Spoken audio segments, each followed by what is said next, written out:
Welcome to Senior Moments. We're here at the Twin Valley Senior Center today, and this is going to be an interesting program because we're going to be talking to somebody from the Pacific Bank is going to be talking about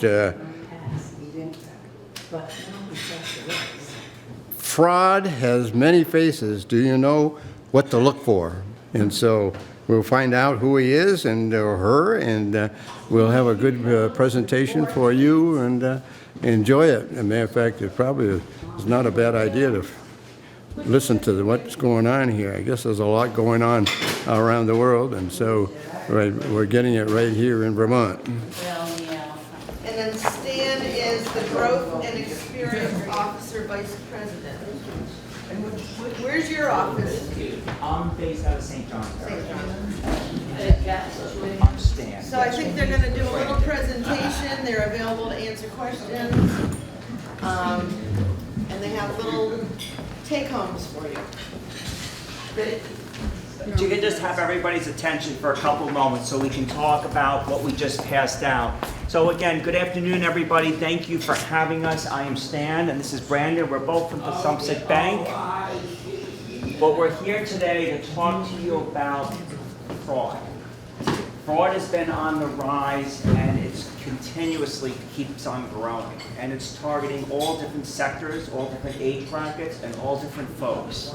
And one of the things that we're seeing that's been on the rise is basically senior fraud has been on the rise, where people will pose as grandchildren or children on the phone, and one thing will lead to another, and next thing you know, you've given out personal information to somebody that is posing as a family member. Out of curiosity, if I could have a show of hands, how many people have maybe encountered or have encountered something of that nature where they've gotten a phone call? Okay? So just about everybody, if not half the room, if not everybody.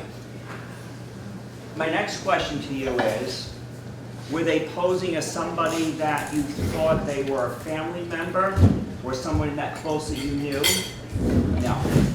Were they posing as, say, somebody from Social Security or somebody from your bank?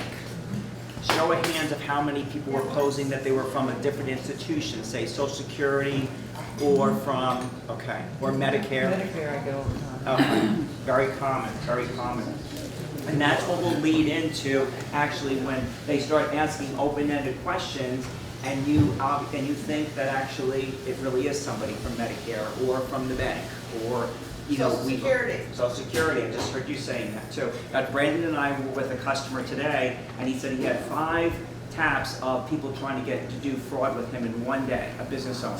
Yes. So just to let you know, we were this morning, which it astounds us, but it doesn't at the same token. My counterpart, Pam, that I work with at Pacific Bank, she actually focuses on the fraud division. And the amount of fraud that we see on a daily basis it's nonstop. That's all we do. Absolutely. And fortunate enough, I mean, we do have the components in place so that we can stop it. But sometimes things start transitioning and the customer may not see that they've already started getting involved in a fraudulent activity, which they have no idea until, luckily, we have firewalls in place that will automatically trigger that, wait a minute, we're going to call the customer and say, did you authorize this and do you know who this person is? And we start having open dialogue with you, and then you'll stop and say, oh no, I didn't realize this, but we have provisions in place, so it does protect you. So what we handed out, and Brandon and I are going to go over different scenarios that could be posed to you. And it could be anywhere from people being imposters, which we just talked about. The other thing that we also see often too, and I've even experienced this, is where people will send you emails and they're sending you an invoice. And you open up that invoice, and as soon as you do that, guess what? They got right into your system. If it's something you don't recognize, don't open it. That was a question I had, Stan. I get a lot of those. And I don't open the attachment. No. I wasn't sure to check because you want to check it out, see if it's legit. Yeah. So you should. No, never open it if you do not know who it is. I mean, I can't tell you how many times, and I'm in banking, been in banking for 20 years, how many times I will get emails to myself personally saying attaches an invoice, I just delete it automatically. That is So one even thing. opening the email is dangerous, not just the You attachment. can look at the email, just don't open the attachment. Okay, so That's the where, attachment's if, better I mean, than- but if you don't recognize who the sender is, just automatically just delete it. That's Delete the it. first thing I do, I look at the sender. Yeah, smart, very smart. And it's just key things, because you'll know people that are gonna send you something, whether it's family members or friends, and they wanna share anecdotes or stories or something fun with you. But if you don't recognize where it's coming from, don't open it. Don't entertain it at all. Something that we just came across, which was new, was that it was actually a familiar email address, like a person we knew, and they got hacked. But the email was about some bid for some proposal, and it had a link, and it was just suspicious. She had mentioned to us, so we did not touch the email, and we contacted You know her what? and said, And that's a so great. that's a new. And that's a great example, and different. thank you for bringing that up, Yeah. because I'll share a story with you. So over the years of banking, obviously both Brenda and I have seen a lot of different scenarios. And something similar happened to a business customer of mine many, many years ago, where they were a property management company, and they were managing apartment building. And so they received an email, and they thought it was from one of the owners, actually, that owned the building that they worked with very closely with. Everything was authentic, it looked like it was the real thing, and it was actually from him. And it was basically instructing this property management company to send a wire out, which was a red flag. Long and short of it, she called and he said, I did not send this email to you. And he said, I think I've been hacked. And what happened is people, they will get into the system and they will follow, they will track certain emails that you're having conversation with somebody that could be close, or that if you're doing business with, or whatever the case may be. And then they'll go in and they will pose as that person and saying, I'm Stan and I'm emailing you, and we were just talking, we were doing business together, now here I need you to do, and it really wasn't me. So it was somebody else posing as me. So that's a very good point too. So, emails, be very, very careful with when you're going through them. That's very funny. Thanks for bringing it up, because there's just so many different areas which we'll cover with this handout that you can all take with you. We do have extra, so if you have any friends that that have been affected by this, or have experienced something like this, share this with them, or share this with other folks that just, hey, be on the lookout for this, because this is becoming more and more prominent. I have to say, it's amazing, because I think that ever since the pandemic has happened, it's been on the rise. And where it's gone from the larger cities, but now they're coming up into the Northern Kingdom here, and they're like, oh, it's small, sleepy towns, and they're not going to realize what we're doing. But yes, we do realize what they're doing, and we're on top of it. So, and that's important to be proactive with it. Yes. Yeah, I'd like to have at least one copy. I'd like a copy. If Oh, you absolutely. Send it to our folks at home. Absolutely. I keep getting these emails about, I can't even really read it in Spanish, even though I speak Spanish. So it's like, don't they have anything better to do than bug me with emails I can't even read? And that happens. They will pose as, it's just amazing. Any scenario you can think of, And just out of curiosity, most of you have raised your hand that you have been solicited in some form or fashion, and then you realized that you were aware enough that it was fraudulent, that something just didn't trigger. Does anyone want to share with me and with myself and Brandon and the rest of the group of any kind of scenario that you might have encountered? Many years ago, I got one of those calls about, you got a virus, you need to take over your computer. Now, this was a long time ago before I knew anything about it. Okay. It happened over the weekend, and I spent many hours on the phone with this nice young man in India, and he showed me this Google view of where his office was, and finally, give me your credit card and we'll fix this all. So Monday comes, I go to work, and I just happened to mention to our IT guy at work that I'd had this. He was like, oh my God, that was a scam. You have been taken. Immediately cancel your credit card. I immediately canceled my credit card. Within an hour, the guy in India had called and said, golly, I couldn't get your payment to go through. Oh, gee, I'm so sorry. And had I not run into my IT guy, I would have been out a lot of money. So ever since then, I am like super suspicious. And the other thing is, in the last few months, I get a lot of emails that start, It looks like it's from legitimate companies like Ace Hardware, whatever. Sure. And the address starts at MTA6 dot, a whole bunch of other stuff.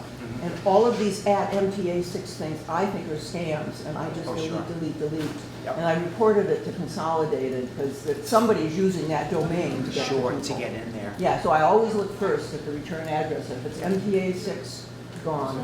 Interesting that you're seeing that. I Very, had the very same interesting. thing about, also quite a long time ago, with a guy calling up about the virus in my computer. Before we knew better, right? Pretty much before. Fortunately, when he started asking for money, I was like, I'm too cheap, forget it. Smart move. Good answer. Just out of curiosity here, how many of you have cell phones that you actively use? They actively? Yeah. Okay. Whether you have it, but you may or may not use it. One of the other things that we're seeing too, actually, and actually the customer that Brandon and I were with this morning, and it's happened to me also, where you'll get a text message and it's saying that it's from motor vehicles, DMV, and that you have a citation you have to pay. If you don't, your license can be suspended, you could be incarcerated, it goes on and on and on and on. No, I know, but that's an example right there, but again, just awareness, be like, wait a minute, something doesn't sound right, the DMV wouldn't be sending me a text message. Question for you. Sure. Phones, since I'm really hard on phones, I have quite a few that are more or less broken. How do you discard them? Yes, anybody's driving, I have a bad habit of driving over them with a truck. I mean, if you could discard In other words, if I want to safely discard this phone without discarding, because I do, online banking and stuff. Sure. So, yes, it is. There's plenty of firewalls put in place that all institutions have, not just us, but across the board. There are firewalls that are put in place so that it does protect you. So there will be certain things that will trigger that, for instance, I'm going to use us as an example. I've worked for other institutions too. There'll be certain triggers that will be put in place internally on the system that will say, it doesn't look right, you're doing all these transactions when normally you would only conduct 3 transactions a month, and also we see that you just did 10. And it will automatically prompt it where you'll be contacted by the institution saying, is this you? And they'll identify themselves accordingly. So, Yeah, I had and one, I there's- was down in Virginia, flew down to Virginia when my son started college, and we went out and had coffee. And then we went over to Best Buy to get him a computer for school, Uh-huh. and when we got to the checkout line, the card wouldn't go, and there was a code to call. Yeah. And I called, and it was the bank saying, asking for all of those ID questions, Yes, correct. and said, this is the classic, it's out of area, you had a small purchase first, Yep. and then you went to buy a big computer. And they said that was the classic, so they It blocked is it. a classic, and thank you for pointing that example out, because that's what we call phishing, where the, people who are doing this, as I call them, the con artists, they will go on a phishing expedition. So they'll try a small transaction first, if it goes through, they'll keep building up, where they'll go to a Home Depot and they'll just keep on buying till that tool chest is completely filled, and then bye-bye. But they will do a phishing expedition to see if it gets picked up. So, yes. Yeah, I want to ask you about that because in my jurisdiction, I have problems on my own at the time. The reason how the people get the government from out of the states to people. I have a problem. I knew to have a discussion about it at the time. But how do they get those people out?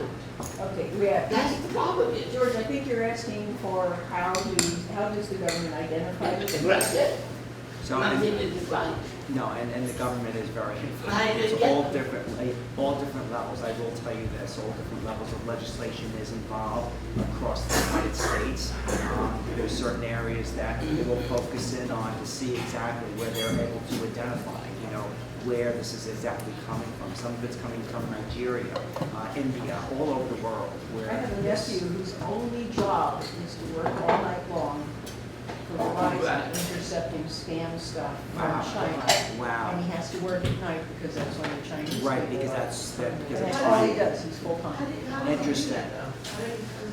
Oh, he's one of those child nerd geniuses, I have no idea. He's got a house, Verizon literally built a room in his house full of Yeah. these computers and stuff, and That's very you interesting. can't talk to him, he doesn't make any sense at all, and he needs somebody to feed him.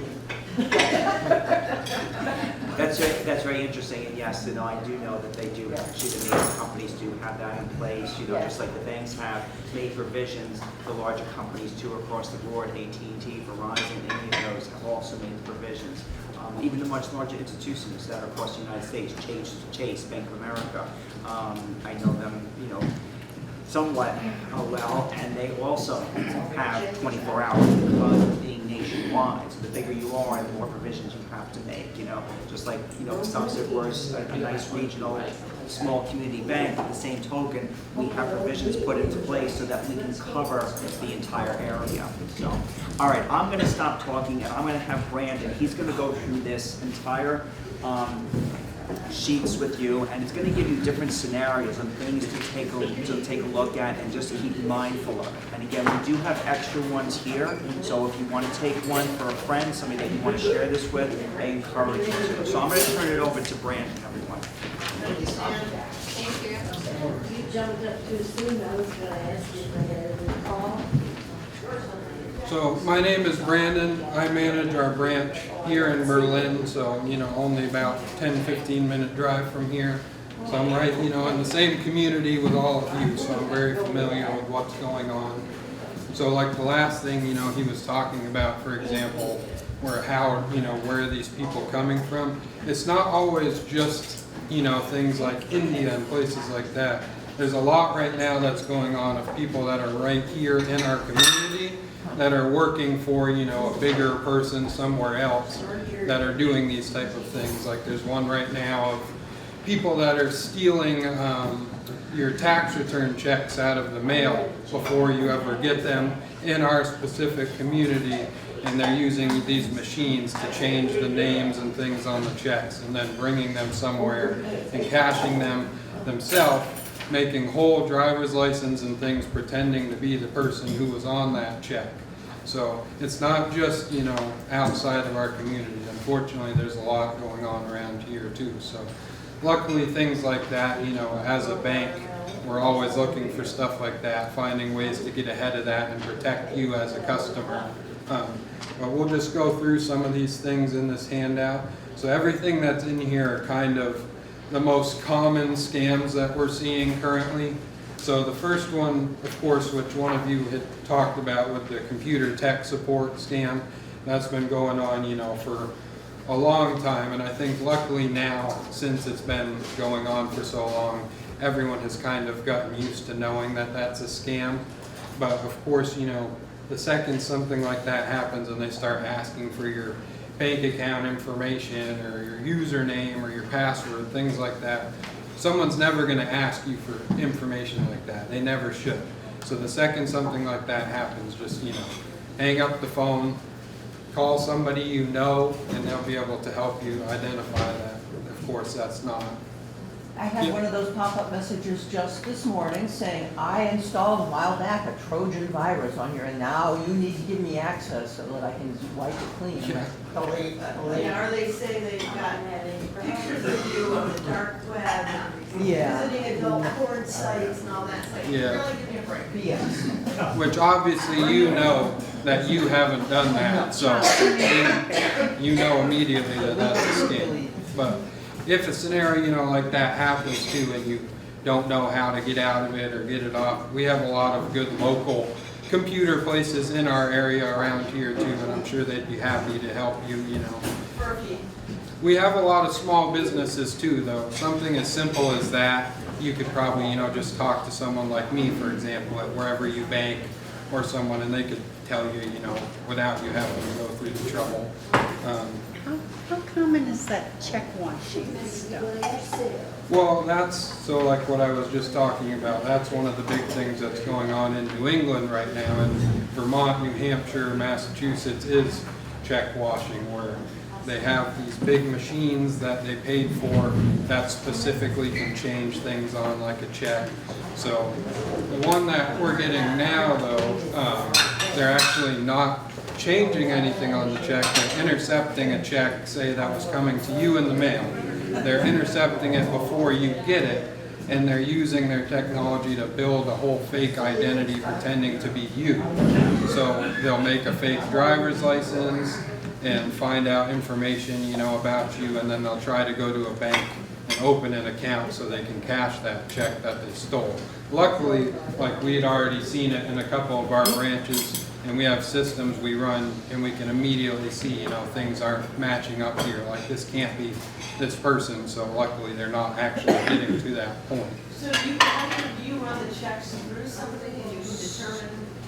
or So detect- I just want to take a step back into what Brandon was just talking about with what we call with the check washing. So it's very, very interesting, and it's kind of an eye opener when you hear how they do it. So somebody that wants to intercept a check that's out there that's going to cause fraudulent activity. So it could be a check made out to me, Stan Glinka. They will intercept it, whether it be out of my mailbox or however they get it.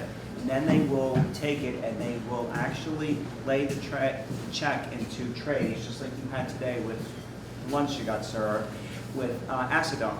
And they layer the check in there and it automatically washes all the ink and prints off that check. Now they have a clean check. And the check is from Brandon to Stan. So now they're going to make pretend that they're Brandon, but they're really not. And now they're going to write a check out to you. And Well, that they're was gonna nice of them. Exactly. And now, but you're part of the whole entire. So now that check is going to be made, and it's going to go through the system, and they're going to be acting as Do they if save his signature on it, or? they will. No, they will imitate it. And then they will Yeah. try to imitate it, and then that's where there's provisions that are in place in the banks where we can pick up certain things that aren't right. It's not authentic. We know there's something, the check is altered, and also the other thing too, the dollar amount will also trigger something up. So if The he's what will? I didn't The know. dollar dollar amount. amount, dollar amount, too much, right? It's out of sync of what Brandon's not, doesn't write $15,000 or $20,000 checks to Stan Glinka. Unfortunately, he doesn't. I wish he did, but he doesn't. So anyway, but with that being said, you know, you really need to take a look. So there's provisions put in place so things will actually stick out, and we have systems. Our systems are in place that it will automatically trigger it and say, wait a minute, this doesn't look right. Yeah, I hadn't heard of that scam. Yes, it's very prevalent in the much larger cities, but it is leaking out slowly. You So know, I guess into- why doesn't something like Sunset or PBS or somebody put out, I mean, there's a freaking number enough commercials on TV. Why not have a commercial that talks about scams, you know?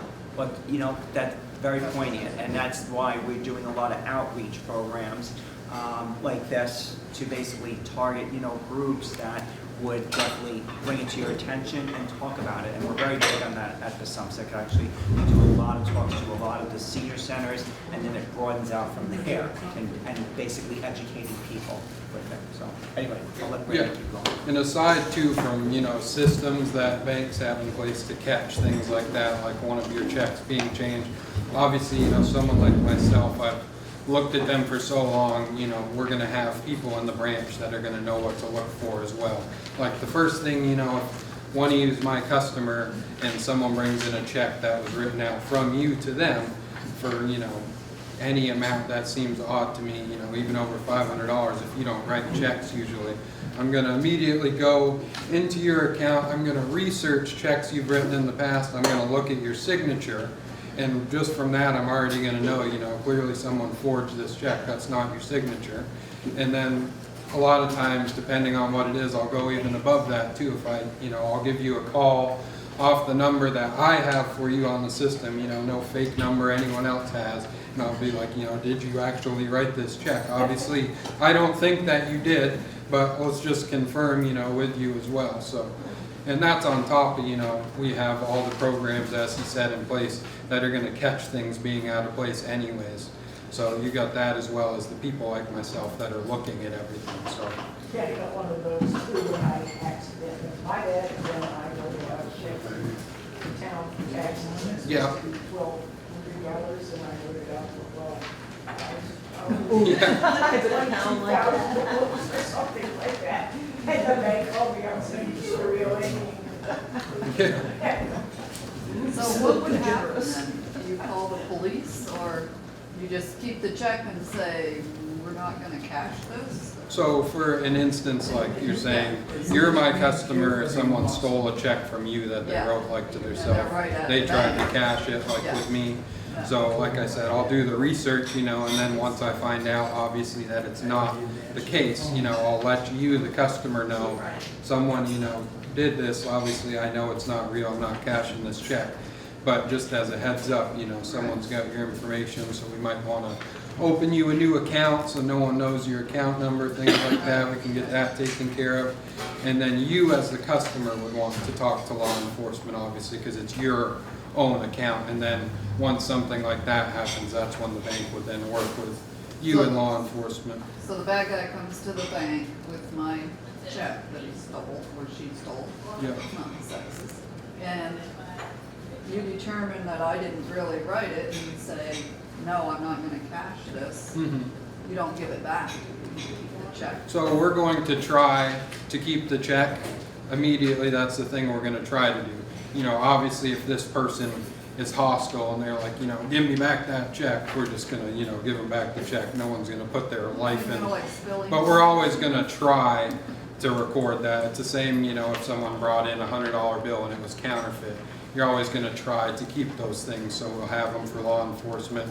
But in the event of safety, if something happened, we would have to give it back, of course. The other thing I just wanted to also say with that scenario right there, because, I'll use Bisumps as an example, but a lot of banks are interstate, so they'll have multiple branches in 2 states or various states. Some say we have branches in Vermont and New Hampshire. So sometimes what we'll do is we'll see folks from the New Hampshire area come over the border to Vermont. And so where the staff is trained to say, well, what brings you to Vermont, to see, and it kind of helps authenticate, that it really is the person. And I've experienced that before with other institutions that encompass, say, maybe 5 or 6 states. And the staff is trained to have that dialogue very naturally, like, well, what brings you, to Vermont, and exactly, and where, so we're making sure, because the other thing that we face too is fake IDs, and they're becoming really good at it. But what we do have in place, in fact, I was talking to a group internally earlier in the week where we'll have situations where somebody will come with a driver's license and it will look authentic, it will look like the real thing. But there's a couple of key things. We in the branches have books, so we know exactly what each state ID looks like, and it's you can really study it. And the slightest thing will be picked up by a staff member, where your date of birth would be typically, if the state issue, it would be 4 digits. Well, the ones that aren't authentic sometimes only have 2 digits, but yet the staff is trained to find that and say, wait a minute, this is not an authentic ID. Yet it looks like it, but it's not. So even the smallest details we're trained to look for, so that we can really make sure that you are who you say you are. Yeah, and going off of like imposter scams, I've personally dealt with, so a customer of ours at our bank, but not my personal customer, they were a customer of a branch, we'll say in New Hampshire. So I don't personally know this customer. We had someone pretending to be that customer that came into our branch and tried to take money out of their account, with a fake ID. They knew, their account number, they had all this information. But even not being my customer, I've done this enough, I'm trained enough to know to look for certain things. So as a bank, as a safeguard, we have certain things that we keep on file for information that are questions, that only you would know. No one else is gonna know, your mom's not gonna know, your sister won't know. So we have certain questions we can ask. And by asking those questions to this woman, I was, very easily able to determine she didn't have a clue to answer these questions other than information, that you could find online, like someone's date of birth or things like that. So obviously we turned her away, and then the police got involved and we alerted the customer. So luckily, we have those things to protect you as a customer at the bank. Looking into some of the other scams on here, if you want to go to the second page on the flyer here. So for number 3, so for bank phishing, this is talking about people they're going to be trying to get sensitive information that only like you would know, like your PIN number to your debit card, the account number to your account, your password to get into online banking, stuff like that. No one will ever ask you for that information. There's no one at a bank that's ever going to need to know that information. I should never know your PIN number. I should never know your passwords. That stuff is only for you to know. If someone ever asks for something like that, then you can immediately know that that's a scam. No one will ever ask you for something like that. We can go on to debt collection. So if you're getting, you know, a call, a text, an email from people where they're threatening you, they're talking about suing you, or you're going to go to prison because you owe this money, or things like that. Obviously, you know you never had an AT&T phone, so you don't owe $2,000 for something you never had. And if there is ever something like that and you were like, oh, I did actually have something like that, maybe it is real. You know, you can always call. You could call someone who works for your local bank. They could help you. You can call the actual company from their number, you know, that's listed elsewhere, not from the number this person's trying to send you. And they'll be able to tell you as well that it's a scam. Editor point, the third bullet under number 4 lost the last part of the sentence. Yeah, I know. My internal editor. Our marketing person, I didn't do this, but she made all the print bigger so it'd be easier, you know, for everyone to read. So I assume she didn't notice that one of the words probably went off the page when they made it bigger. Good print size, I like that. Probably fraud or something like that. Yeah. So we can go into number 5. This is something that I've dealt with a lot in banking, as someone that'll bring in, a customer will bring in a check, you know, saying they won the Canadian lottery or something like that. I mean, obviously, you should know if you've never entered into the Canadian lottery, you didn't win the Canadian lottery. So, I mean, that's obviously a scam. But, you know, it does happen. People will believe it because, you know, obviously if you get a check in the mail for $50,000, you want to believe it's real because everyone wants that. But, you know, just bringing a check like that to whoever you locally bank with, they'd be able to help you, you know, immediately determine if something like that is fraudulent or not. Especially in those type of circumstances, a lot of the ones we've seen with the fake, like winning the lottery, they'll say, you know, you won $30,000, here's this check, but you need to wire me $5,000 first, and then I'll give you like this. You know, no one's ever going to ask you to send them money if you actually won money. So that's... Some of these scams are easier to figure out than others. Yes. Yeah. Some of the ones like the lottery scam, the tech support, things like that have been going on for so long now that they've become a lot easier to identify. But unfortunately, you know, people that are scamming people, that's literally their only job. They don't do anything other than trying to do that. So, How smart they are, they can do something good. yeah. So unfortunately, they're always finding ways, you know, new ideas to try and scam somebody. But luckily, that's why, you know, you have a local bank and you have people like that you work with that can always help you if something like that happens. So we can go on to the third page.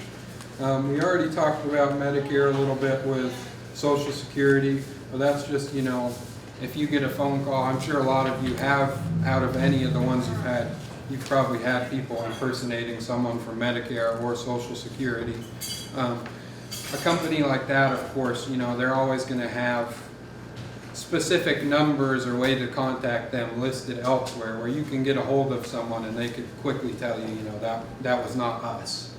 And if you get a call and it's somebody with an accent, you can't understand what they're saying. Probably a scam. Yeah. But I had one recently with this Medicare thing where she had no foreign accent. And at first I thought, I wonder.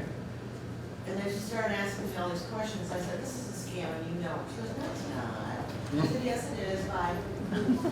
You know, that's the other thing I just wanted to point out too, real quick. If there's a phone number that you don't recognize, don't answer it. And I'm going to tell you why. There's something else that's not discussed in our handout here. That there's mechanisms in place, believe it or not, that if you do answer the phone and you do have small dialogue with them, they'll record your voice. And then they'll use your voice, and don't ask me how, because I'm not IT or electronically inclined.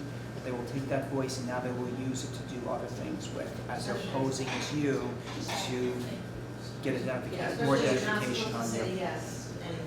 Yeah, I just heard a thing on BPR this morning about that, where they were able to take They are, a half a dozen garbled, static-filled world off a 40-year-old recording, and this was a medical thing. right, Create somebody's voice over again for a medical Correct. reason. Yes, that's But it correct. only took, I think they said it was 6 seconds of bad recording they played. It was so full of static that they hardly heard it. Right. And they were still able to synthesize her conversational voice out Yep. of that little bit. Yep. You can't trust anything anymore. So if you, I always say, if you don't recognize the number, don't pick it up. If it's that important, they'll leave you a message and then you can determine if it's somebody that you need to call back or not. But I always stress that if you don't, recognize the number, don't pick it up. Sometimes I put that number in Google search, Yeah. and a lot of times it would come up and say, oh, this is a. Yeah, Absolutely. I've had it over the last 2 weeks, is someplace Newark, 243,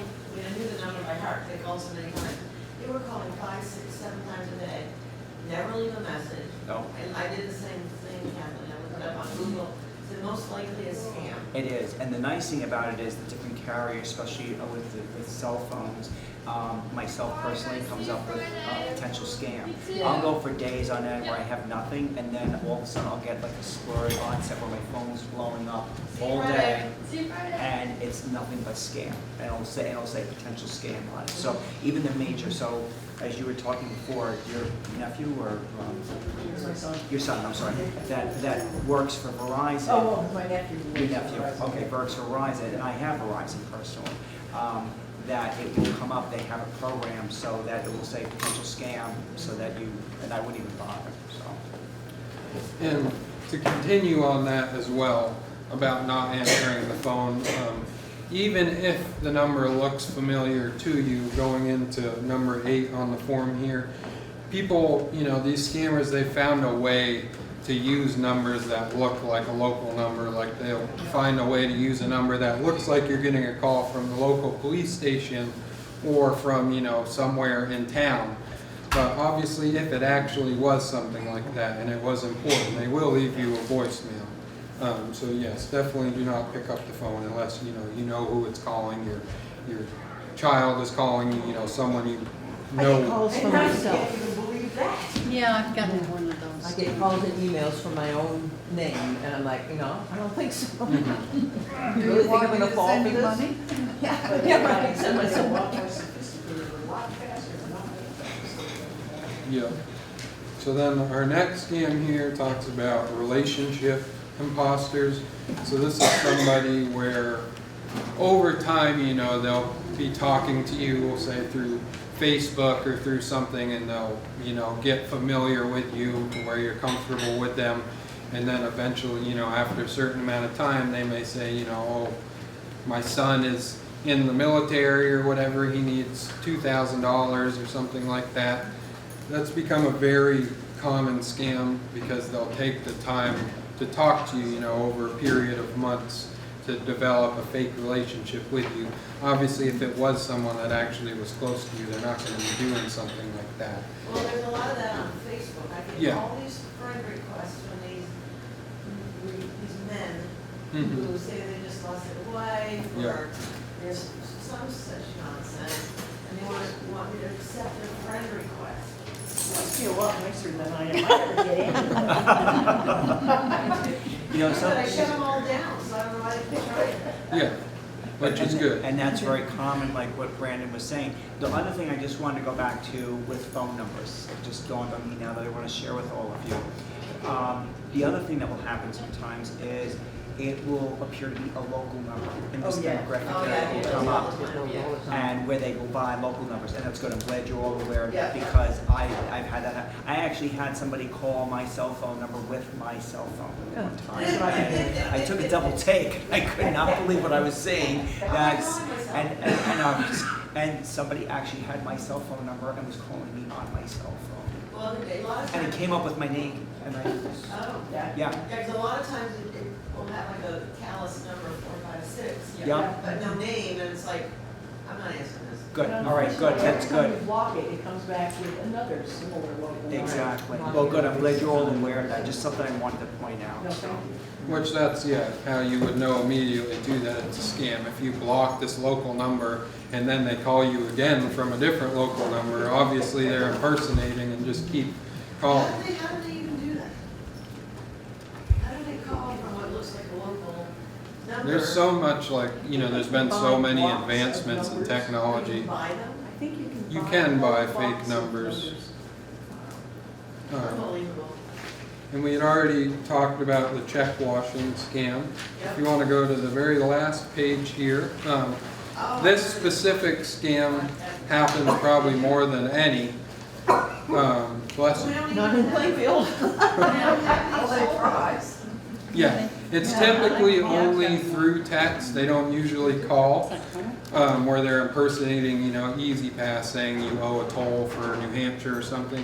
The first thing, if you go on Google, you know, you find Easy Pass's phone number. If you just call their phone number, their automated message before you ever talk to someone, the first thing it says is, Easy Pass will never text you or call you saying, you know, you owe like a toll, because it's happened so much. They have to put just a recording about that now. Oh, But that's unbelievable. yeah, I got one just the other day. Yeah, I get them, because I have a son that goes down back and forth to New York, Mhm. so I have a New York easy pass to get Yeah. that into.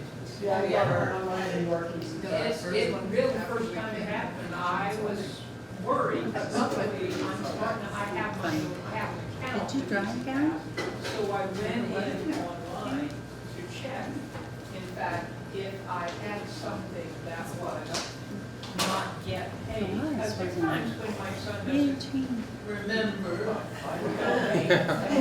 that bridges, he's gone. But, no, I mean, but you're right, you just have to sort of go in from another angle 6 years. so that you're not getting whatever information right there. Yeah. And that's a good point, because myself personally, I have an Easy Pass too, because I am from New York, so. Oh, no, you're from New York, and I'm from Vermont. I'm from Vermont. Talk here? Kathleen, how could I let that happen? Sorry. It's okay, because I'm from Vermont. I was born and raised here in Vermont. Transplant, Yeah. but I do get the same thing too with the Easy Passes, and I'm like, no, I haven't been there, so I know that, but I will go online and go in a different angle, so. The other one, I'm getting a lot of like the warranty on your, we can extend the Yeah, warranty. that's a My truck common. is 297,000 miles old, it was built in 1994. I don't think that they are worried about my warranty. I don't think so I'm either, trying. Well, no. what about I got letters in the mail, when we bought this Honda SUV, whatever it is. We paid for an extended warranty, and they said it was never, the price would never go up, the dealer said. And then I got something in the mail saying that it was going up. Is that, I see it in the trash. Well, did you call like the dealer you worked with? I just threw it in the trash. Yeah, I'm sure it probably is fraudulent, but yeah, you can always call, But it's obviously. a different company. Oh, then it's definitely. Yeah, if it's a fraudulent. different company. Then it's But definitely, like, do they never stop thinking of these things, these evil things to do? no, no. Not And so I really. go back to, it would be a really good public service, I don't think I've seen any other bank do it, just to do public service announcements on all these things that you guys are talking about. It would probably bring you business, but it would be an amazing public service. Yeah, I mean, that's why. And that's why we do the outreach, but you know what, I'm gonna take your idea and I'll take it back to marketing that I work very close with, and I'll Reach a talk lot to more them people. about that. What's that? You'll reach a lot more people. Yeah, We you know, have and put a I, lot of stuff out through social media about scams. Just on channel 3 or 5 or I will, 30-second public service. announcement. Yeah. Various sizes, various nice varieties. meeting Thank you you. so much, this was great. thank No, no, you. no, no, Five more minutes. Sure. You know, they're probably gonna go. I gotta shut it down in the Okay. trash. We got 5 minutes, he said, so Probably go gonna ahead and be ask. Norman, So he can throw them in his Curious trash. about electronic banking. I mean, they're very nice, but. I finally, I didn't do, Northfield doesn't even let me do that generally, however, they now let Venmo in, so that I can Venmo from my account to certain Okay. people that I know.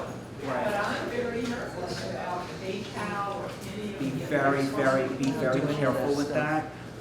You know, I will say that if you, need to, you know, pay somebody for a service, I would look at other alternatives, traditional alternatives, as opposed to those apps. Be very, very careful with them.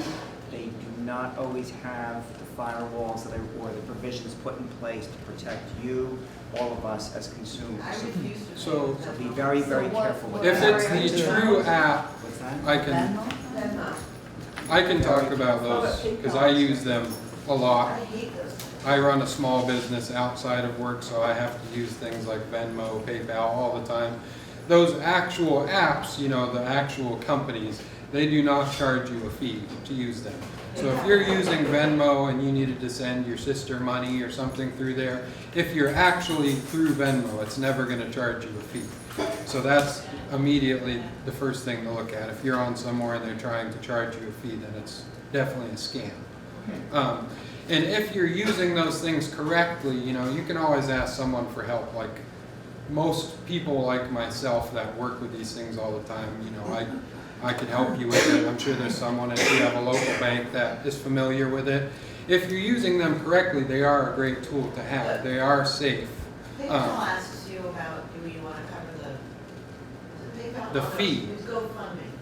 It always wants Oh. to know. That's different, that's Yeah, different. Yeah, GoFundMe is full of scams. Yes. yeah. Things like Venmo and Cash App, PayPal, those are specific services to send somebody money.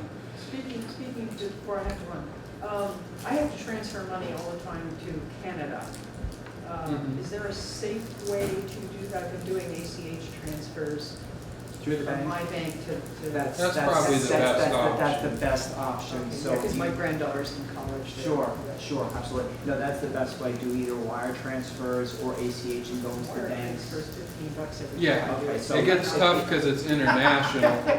But yes, you're safe, because whatever institution you're using, they'll have the firewalls in place. Okay, You know. okay, so I'm just transferring directly Right, to the exactly, college or to the bank. exactly. Again, just, you know, I can't stress enough, and Brandon can't stress enough, just be aware and just cautious before you know, conduct a transaction. Pick up that phone, answer an email, just be very, very well aware of your surroundings and what's going on around us. And there's always somebody to call, you know, if you don't have somebody that you feel comfortable with, you know, whether you bank with us or not, you can always call me. I'm willing to help anybody if you have something happening. Obviously, we want to protect anybody that we can. Did you guys bring cards to us? Oh, yeah. Yep.